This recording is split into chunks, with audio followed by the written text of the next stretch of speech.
Okay, my name is Savina Yasmin, and I originally come from Pakistan. I'm going to tell you a story about how I met my husband. My name is Ita Goldberger Amram. The name Ita is given to me after my grandmother, my father's mother, who perished in Auschwitz. Right, so my story starts 15,000 kilometers away and is over 20 years in the making. Right, I've been living here now 40 years. And about 40 years ago, Japanese girls were supposed to get married before 25 years old.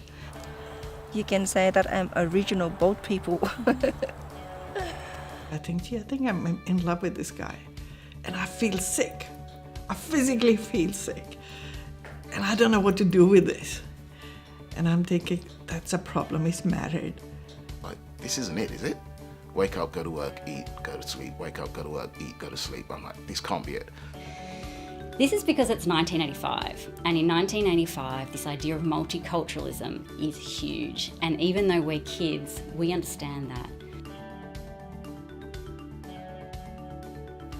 I didn't know nothing then. I just take love at its come. But now looking back, just how did I survive? When I come back here, I feel Perth is my home. I'm trying to raise my children the way they have to be a good person and good for the country and help people.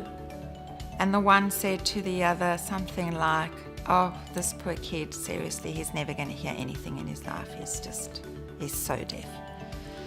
And that's how I discovered or found out that Jack was deaf. Learning to accept the differences of the people closest to me has been the hardest cultural adjustment I've ever had to make.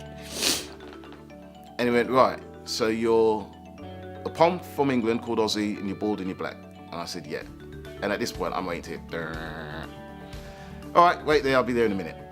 All I remember at the time was they didn't have much, but what they had, they shared with me. He would take the pot from the thing and come and put it on the table and say, please have, please take. Oh, I feel like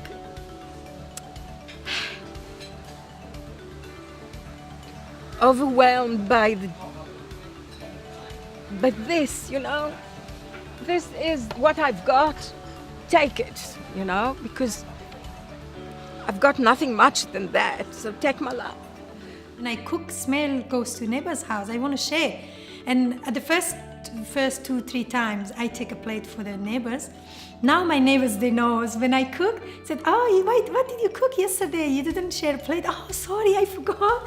I feel embarrassed when I'm not sharing food. It's just love and sharing and giving, and that's what food is.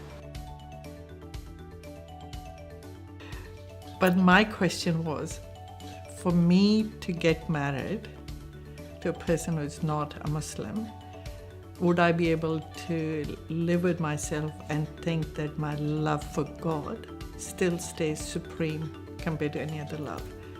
As a Christian family, we prayed and said grace, and I didn't know how to go into the concept of God with him. You can't see, you can't point, there's God. If I compromise on my love for God, which is the basis of my total being, would I not put myself in a position where I will be open to compromising my love for anyone else? And she actually told me, I prefer you to be single than getting married to this African guy. So that was her words. So since then, she never talked about my marriage. You can't program love. You can't plan love. I wasn't pretending. I wasn't a benign cultural cliche. I was wearing the idea of my mother's love for me. But now I feel like I have found, I guess, the purest embodiment of love through my kids.